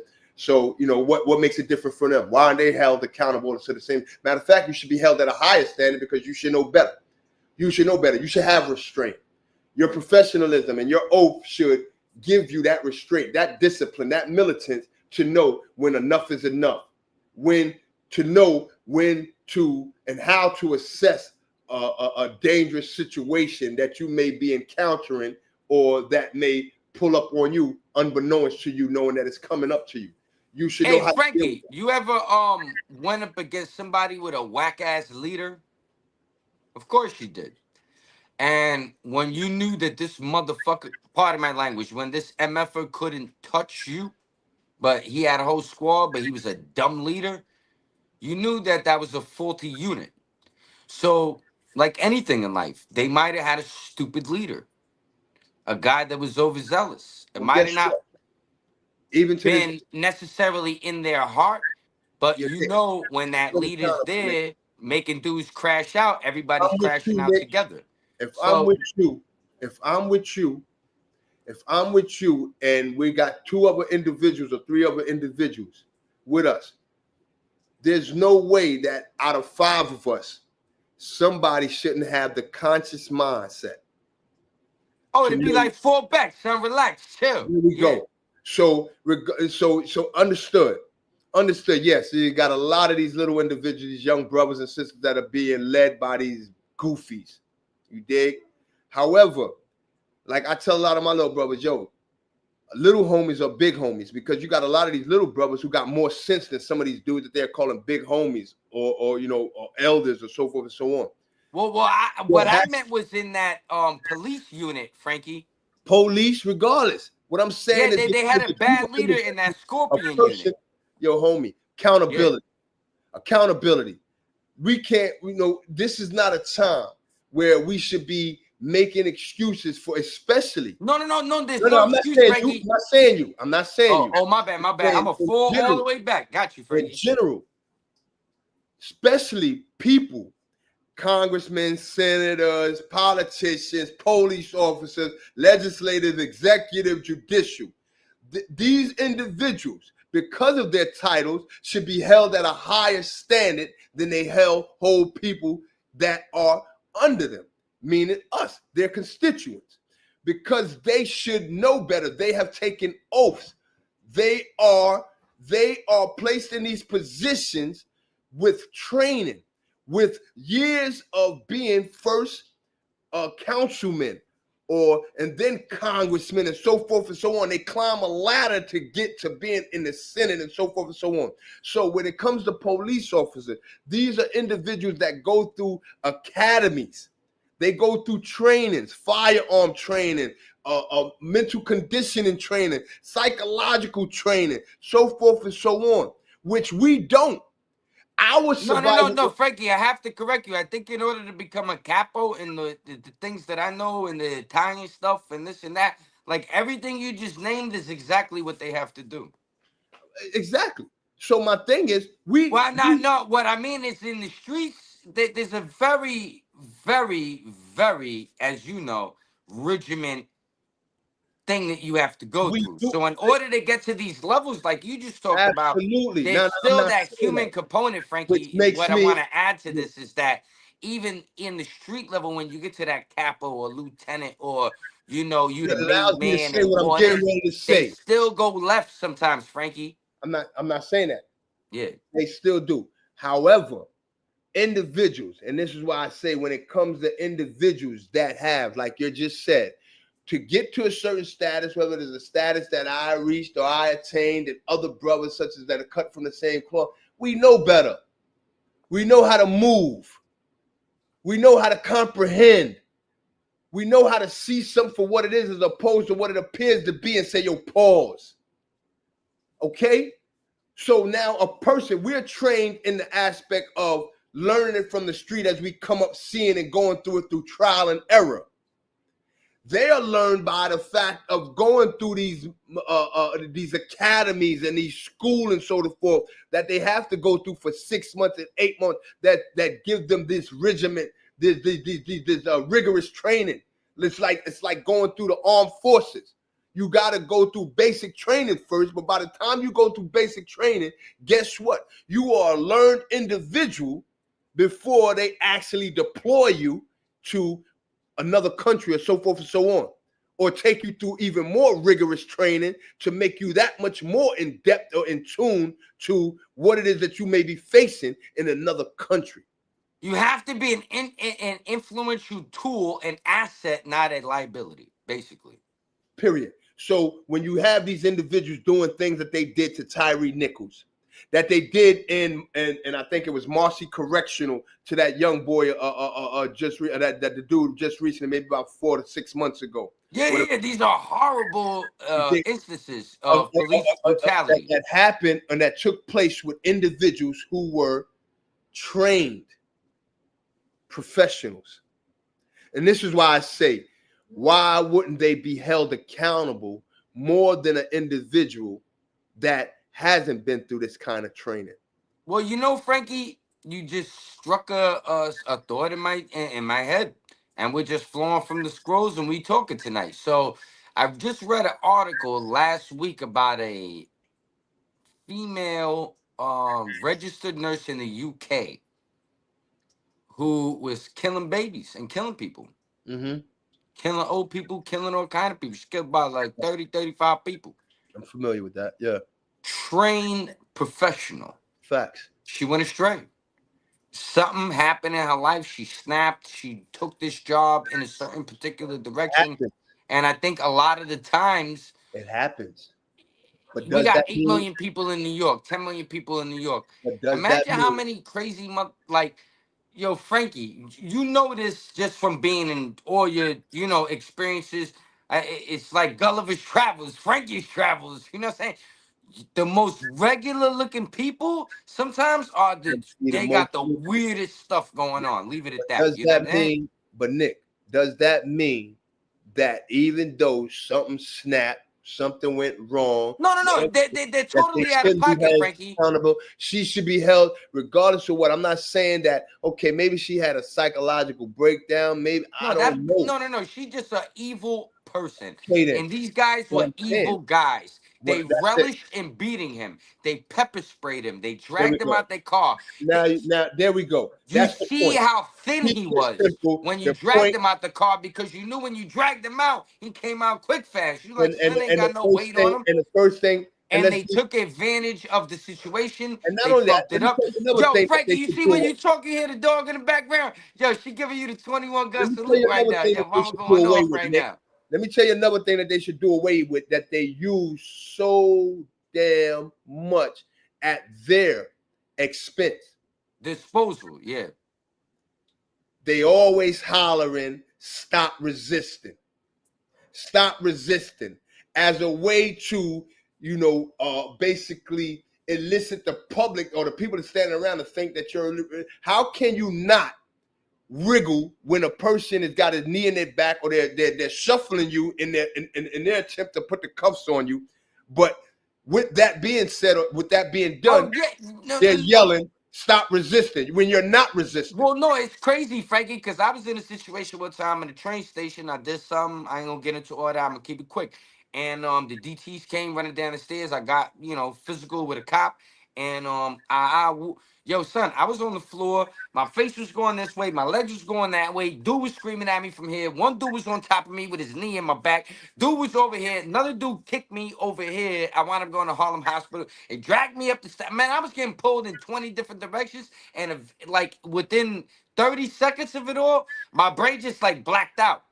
Because I was like, I can't even hear what it was just so much like it was like I was in a tornado, if that makes sense.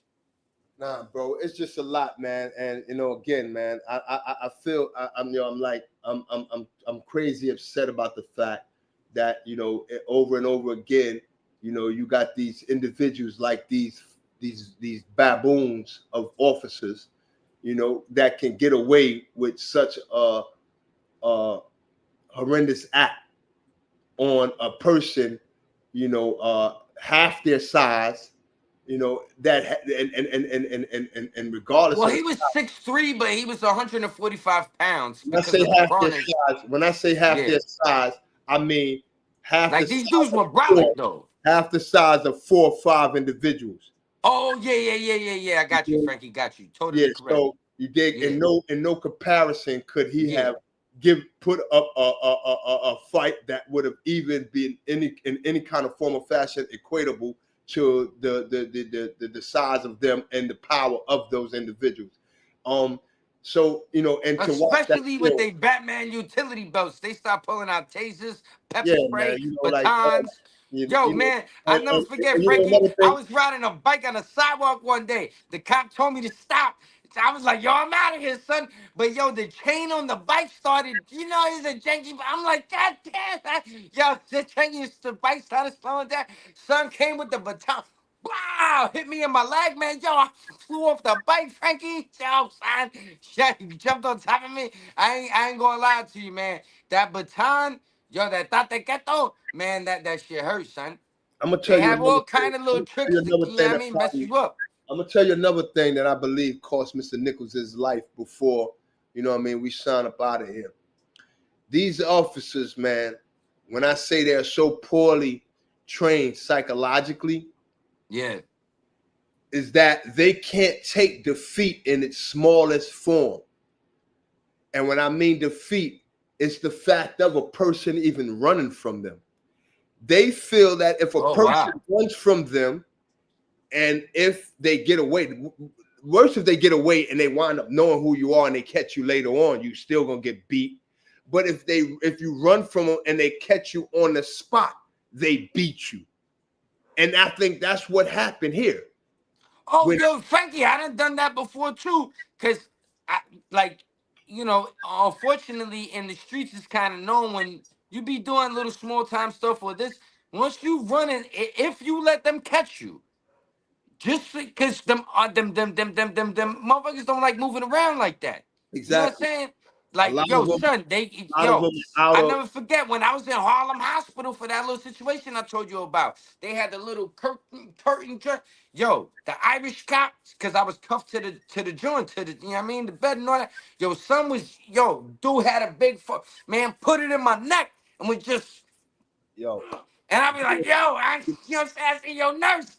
It was a crazy scenario, man. He had no love, and he was getting at me dirty. But this is the thing that I would tell you, Frankie. The cops were my surrogate parents. They showed me the rough way. It might have not been the right way. I'm glad I didn't lose my life because it's crazy. Because I punched that cop in the face that day. We was getting it on. This kid didn't do that. I didn't die. You're very right. And there's a lot of people that have been in these situations where, you get into it a little bit with the cops, they'll fuck you up and they'll take you where you got to go and you wind up living. And this is an unfortunate situation where this kid didn't even do none of that. Yeah. You know what I'm trying to say? There's no internal affairs. There's no nothing. You know what I'm saying? There's no going back and, redeeming or getting your record expunged or any of these things that will be applicable to a person that's still here, So it's just, it's a tragedy, man, and it reminds me of what son said that day uptown when he was like, "Yo, watch out for the black devil, son." And I was like, "Yo, what you mean, G?" Because I thought the devil was white. I was young, son. I ain't really, you know what I mean? I'm a little crazy, son. So I didn't get it all. And what he meant though was like Watch out for the motherfuckers in your spot that look just like you and keep them close to you. That's why you had duking them out there. But yeah, this is just very tragic. But I believe that the mother will receive some type of civil suit or something like that. But I have one more clip I would like to ride out with, if you don't mind that, and Yeah, then we could get back to it and then sign do it. out. Do you? All right, but Jury, having found that this is a unanimous verdict, the court will read the verdict as follows. In indictment 2300241, State of Tennessee versus Tadarius Bean, Demetrius Haley, and Justin Smith, if counsel would like to stand with their clients.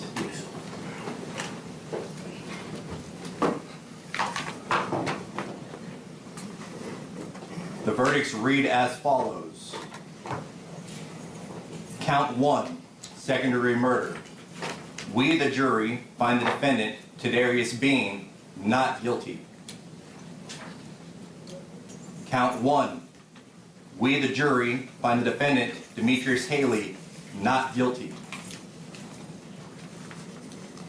Count 1. We, the jury, find the defendant, Justice Smith, not guilty. Count 2. Aggravated assault, acting in concert. We, the jury, find the defendant, Tadarius Bean, not guilty. Count 2. We, the jury, find the defendant, Demetrius Haley, not guilty. Count 2. We, the jury, find the defendant, Justin Smith, not guilty. Count 3, aggravated kidnapping with bodily injury. We, the jury, find the defendant, Tadarius Bean, not guilty. Count 3, we, the jury, find the defendant, Demetrius Haley, not guilty. Count 3, we, the jury, find the defendant, Justin Smith, not guilty. see, yo, Frankie, man, how does that make you feel? Like I'm looking at the one guy. I can't really see too many people. The white dudes, they're going through the motions. They have, you know what I'm saying? They ain't really got too much emotion. But the one guy in the front looked very emotional. What do you gather from that? What was that, sympathy for the young man that lost his life, or was that like, holy shit, I just saved my ass? I mean, yo, I think it's more, damn, I just got off. You dig? And sometimes, He was shocked, probably, right? going through prison, especially when you haven't been through it and know that you're facing, or that you could potentially be facing a lot of time, that winds up being a humbling experience for a lot of individuals. Like the people that they were just a year ago when they did what they did to TYRE Nichols, I don't believe they are the same people right here now, especially going through what they went through, knowing that there potentially was a chance that they would have or could have been facing or been the next, David Chauvin, facing, 20-something years or 30-something years in prison. But they still facing the federal charges, though. Yeah, they are, but again, you dig what I'm saying? Like, hey, bro, my people used to always say, man, get them in the beginning instead of waiting for the ending. You know what I mean? Like, because at the end of the day, man, things start watering down. The longer that it sits around, it becomes that, the value or the merit of it starts to. Well, do the legalities start to play a factor as well? Well, now these are state charges where, state charges aren't as powerful as Fed charges, where you can start doing appeals, you can start doing this, you can start doing that, you can start taking things out, you get a different jury, you get a different person that feels a certain type of way. Now one person gets their case reversed, now everybody else wants to come down, and now bada bing, bada boom, and now other things go on. And now this starts to become a real clusterfuck of legalities for the state. So this is what I was saying back earlier. I feel like the state is trying to clear their self in a sense where they got a jury pool, because you're not going to get a jury pool of individuals that have a bias, that aren't from a particular walk of life, that don't have a certain decorum, and aren't going to carry themselves and follow the rules in a particular fashion exact to the T. You know what I'm saying? So when you're picking out these people at different times, depending on where these cases are, yeah, it can get very not one-sided, but I could see how people could say, hey, this isn't good for us. And like you said before, maybe somebody speaks to somebody, maybe somebody knows somebody here. You know, I remember one of my first cases I caught, my lawyer went to college with the judge. I was like 16. I was like, yo, I had a paid lawyer, but I was like, yo, this is crazy, son, that these connections are like this. So nobody can't tell me that that world ain't connected. I experienced it as a young man, and that blew my mind. And I was like, yo, son, this is crazy. It ain't about where you at, it's about who you know. You understand? So it's very plausible that there was somebody in there that said, nah, we can't have this in our town.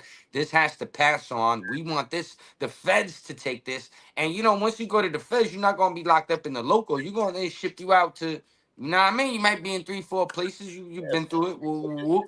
You know what I'm saying? And you'll kind of not be forgot about, but you won't be here for the people to remember. My thing is this: everything that you say has some relevance. It's plausible. However, at this point, what would be cool? I don't know what exists, if anything.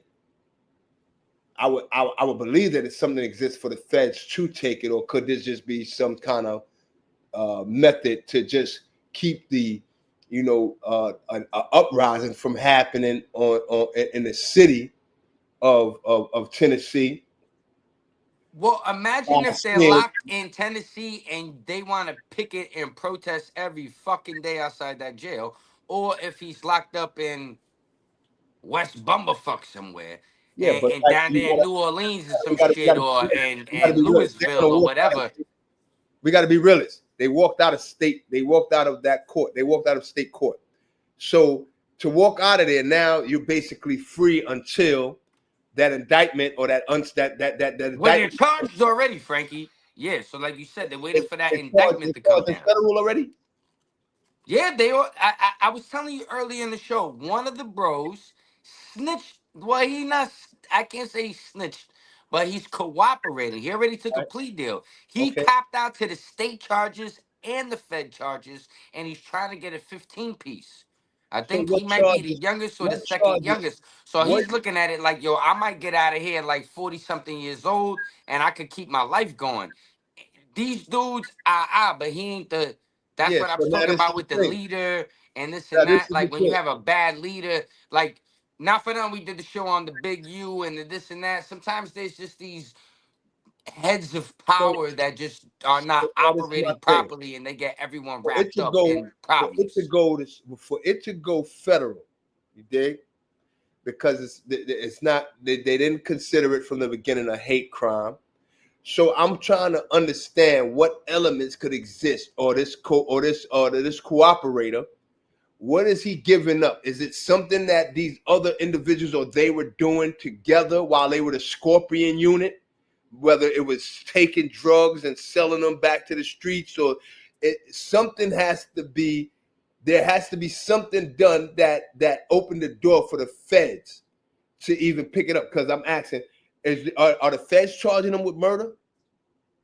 Well, that's what I said. He copped out to the state charges of murder. He did. That's just the one dude. And he copped out to the federal charges, which I'm trying to look up right now, which are lesser charges. There we go.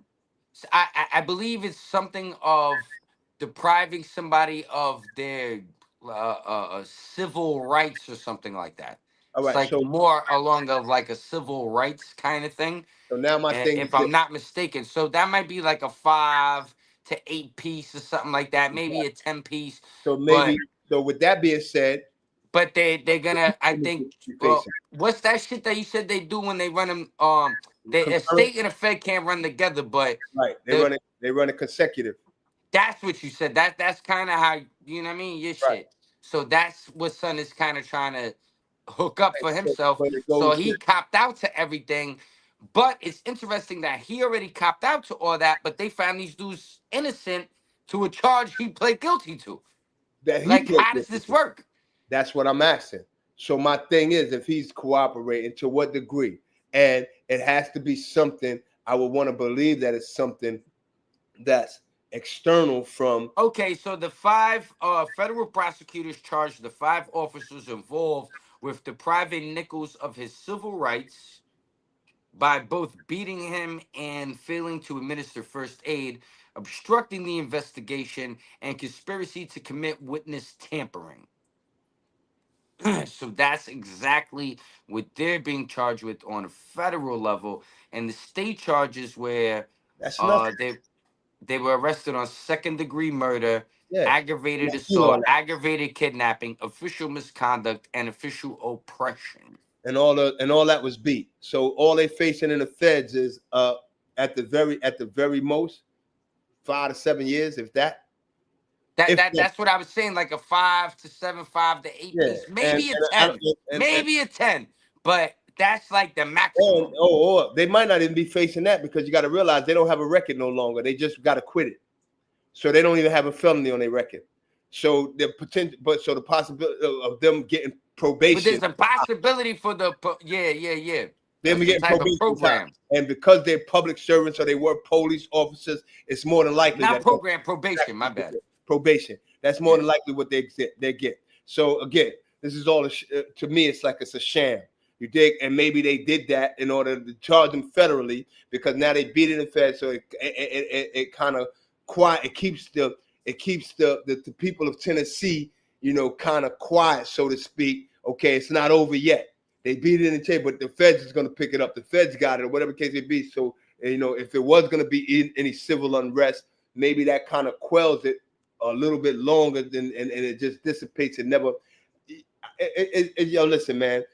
I don't see anything happening to these individuals. I see by next year, the federal case will be out the window. At the very least, they'll get is probation for probably being found guilty, maybe of one of the charges, whatever case may be. Hold on, now they're saying there's a second. Hold on. Okay, so federal prosecutors agreed to recommend a prison sentence of no more than 40 years. Of 40 years for a former Memphis police officer who pleaded guilty Friday to federal. What date is this? Oh, this is this is like last year. To federal civil rights violations in 2023 for the fatal beating of TYRE Nichols. Emmett Martin is the second officer to plead guilty in the killing that sparked the outrage and renewed calls for police reform. 3 former officers still face trial in federal court next month, and 2 of the former colleagues could testify against them. Martin entered his change of plea before U.S. District Magic Judge Mark Norris in Memphis under an agreement with prosecutors pleading guilty to excessive force. You see, Frankie, excessive force. That's what I'm telling you. You know what I'm saying? That's the word they use. Not that you were wrong or right, but it's, you know what I mean? And witness tampering charges. Yo, get out of here with this. And Nichols' mother, in a news conference, Nichols died in the hospital. All right, so that's like kind of like the rundown. So you got 2 cops now that are snitching, basically, and are willing to testify against the other cops. But this is weird, because now these 3 cops that didn't snitch beat the charges. Yeah, well. Now, where does this go, Frankie? Yo, this like a Scooby-Doo mystery, like if it wasn't one. Son, like, this kind of, this got my head scratching right now, man. This something that we're gonna put more, boots on the ground. Yeah, boots on the ground, so to speak, man, in the coming days or weeks or whatever, man. But for now, man, I ain't gonna even hold you, man. I'm still like I'm vexed, man, because I just see, what I'm saying, another case of BS, man, when it comes to individuals that should be held accountable to the highest degree for the malicious act that they carried out. But with that being said, man, you know what I mean? I'm about to hold on, Frankie, one more time. Federal prosecutors agreed to recommend a prison sentence of no more than 40 years.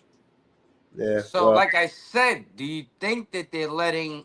Because Is this something you've never heard before, where they drop the state charges to bang you with the Fed charges? Nah, I've heard of it. I heard of it a few times, man. I've heard of it multiple times, actually. You know what I mean? I'm crawling along my bed with individuals who, get caught with guns and so forth and so on, and the state will drop the charge for the feds to pick it up because they're going to get a lengthier sentence in the feds and so forth and so on. And for a lot of us, like myself or whatever the case may be, even though I didn't actually go through it, but I went through it in a sense where they feel they want you out of that state, and they know that the feds is going to put you in any other state, or you know what I'm saying, so forth, even up to another country. Where you be on ice.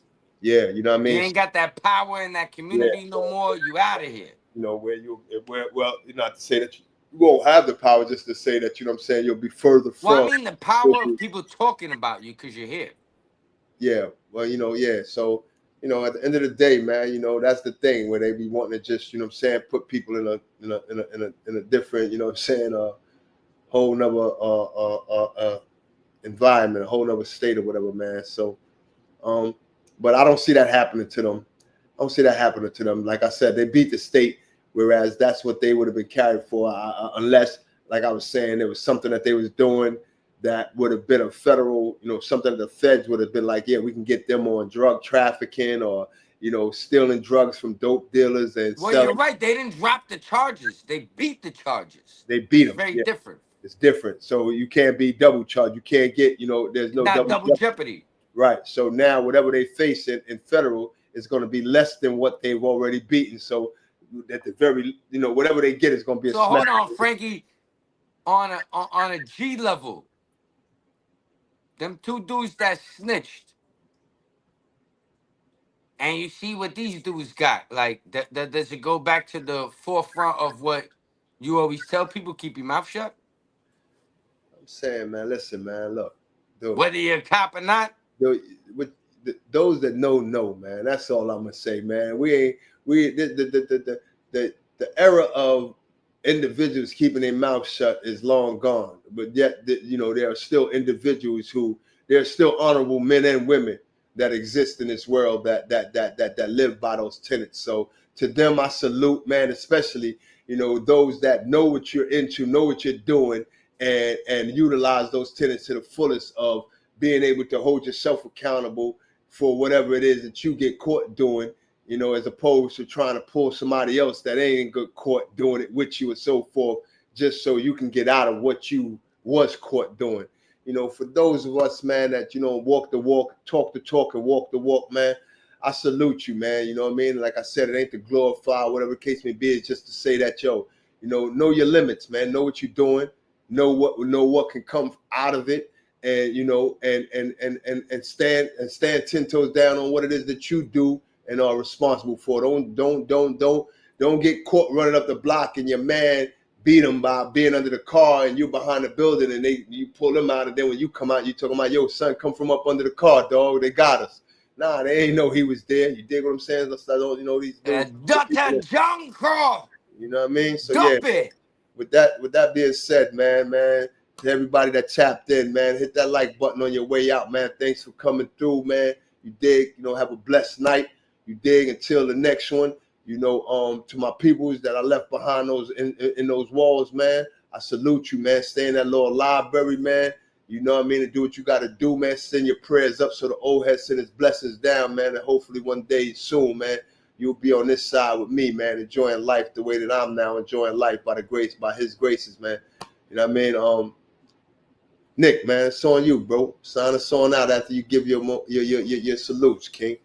Yeah, no. I just want to wish everybody a happy weekend. You know what I'm saying? Stay focused on what it is that you got to do, even though you feel like, yo, son, this is too much. I just want to hang out. I need a break. You know what I'm saying? Like, I deserve the R&R.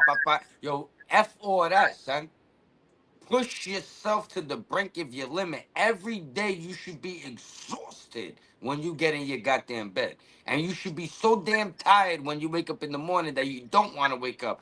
But you have a smile on your face when the sun hits your face because you know that you're a warrior and you refuse to lose, player.